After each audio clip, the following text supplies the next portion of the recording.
Electricity is an essential utility in people's lives. With the accelerated development activities in Sri Lanka and rapidly changing lifestyles, the country's energy needs keep rising daily. The increasing demand for electricity from both the domestic and industrial sectors can no longer be met by the hydropower plants that currently generate a significant proportion of the nation's power. Current projections reveal that due to several technical and practical constraints, as much as 20% of the island's population will not be supplied by the national power grid in the foreseeable future and will thus be deprived of electricity indefinitely. As the hydropower plants alone are unable to meet the nation's energy needs, more than 50% of what is consumed is generated through thermal power plants. These plants are heavily dependent on fuel imports, which drain the country's foreign reserves and burden the national economy. Furthermore, the gases that are emitted from the power plants cause much damage to the environment. Among the other resources available for power generation in Sri Lanka are the sun, streams and waterways, energy plantations, ocean waves, animal waste and organic refuse. The natural resources available in the world today are limited. Unless there are drastic changes in the way in which these resources are utilized, we will have to face severe repercussions. This was the thinking that emerged in the Western world some 40 years ago. The renowned economist, Dr. F. Schumacher, the founder of Practical Action, was instrumental in bringing this concept to the forefront of development planning. He believed that intermediate technology that is appropriate to the community can deliver a durable and effective solution to the problem. Taking these into consideration, the Intermediate Technology Development Group, now known as Practical Action, launched a small-scale community-based project in 1999 to produce electricity from wind power. Our efforts are towards providing electricity to marginalized communities. The community's skills and knowledge are enhanced, and the technology choices available to them are increased. This makes it possible for them to identify and choose the best technology that caters to their needs. The project encourages active participation of community in innovating new technologies best suited to their circumstances. 2 monsoons blow over the island annually, one from the southwest and the other from the northeast, thereby making Sri Lanka ideally suited for wind power plants. Recent surveys have revealed that areas such as Kalpitiya, Ambewala, the Jaffna Peninsula, Hambantota and Trincomalee experience strong winds for most of the year. A household in a remote village would generally consume between 300 and 500 watt-hours of electricity per day. One of the main benefits of the small wind system is that it is manufactured entirely in Sri Lanka and therefore provides the local manufacturers an opportunity to further develop their technology skills. There are 4 different kinds of small-scale wind systems currently in use in the country. All of these systems have been designed and manufactured by local engineers and manufacturers, which is an achievement to be proud of. This small domestic wind power system has been produced using materials that are easily available in the local market. Similarly, the entire unit can be fabricated in our welding workshops by skilled local technicians. A special feature of this technology is that it can be maintained by the community itself.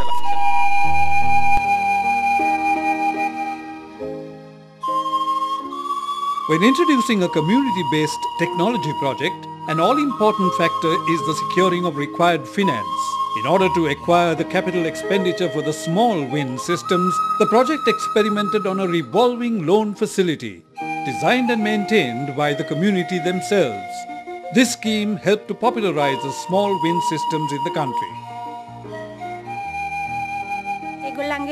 The finances required to run the wind system are collected through small groups of users and saved on a monthly basis in a community-based organization, CBO.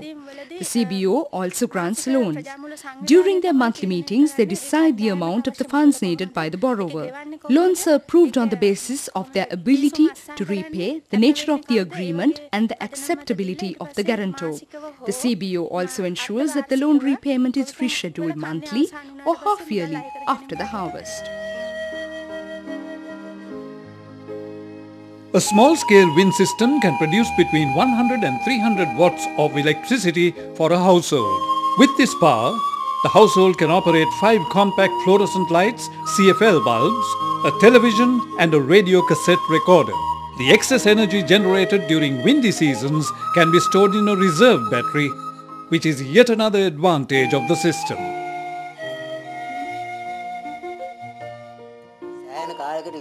We had no hope of getting electricity in the near future. We had to travel a great distance to listen to a cassette player, watch TV or have a battery recharged. That problem has now been eased to a great extent.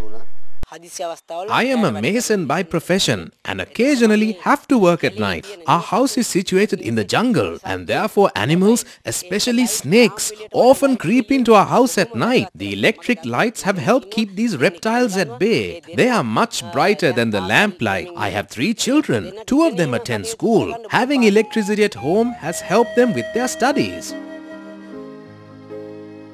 When providing services to the community, it is essential yet difficult to identify their basic needs. The community must be mobilized, and through this, the most appropriate technology should be identified. Our first step is to identify the problems in the village through discussion. Of course, a lot of problems emerge through such discussions.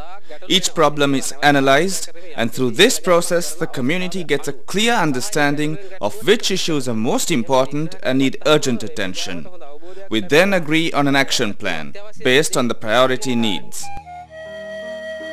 There are small wind systems for individual homes and community wind systems that generate electricity for 20 to 30 homes. Together, these systems light up homes in many remote villages across the country.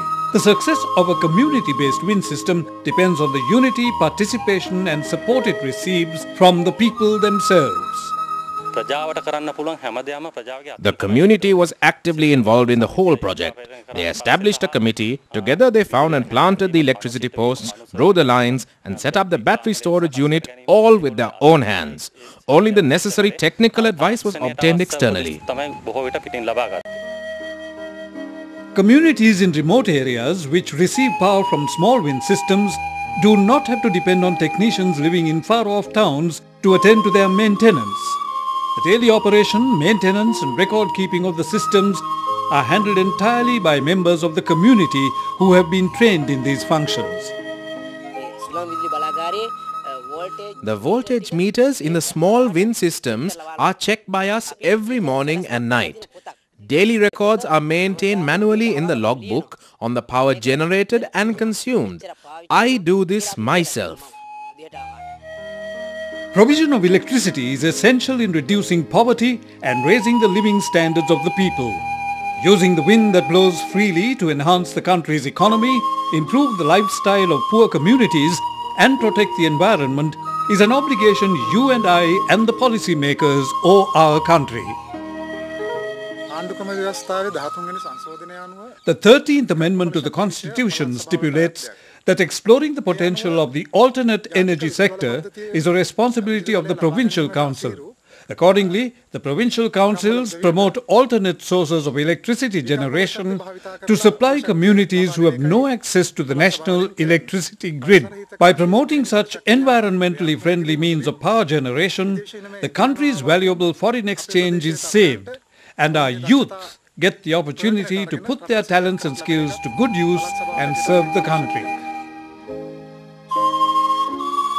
It's time to focus our attention on nature's abundant gift, the wind. Let us utilize our national resources and explore the potential of this natural source of power.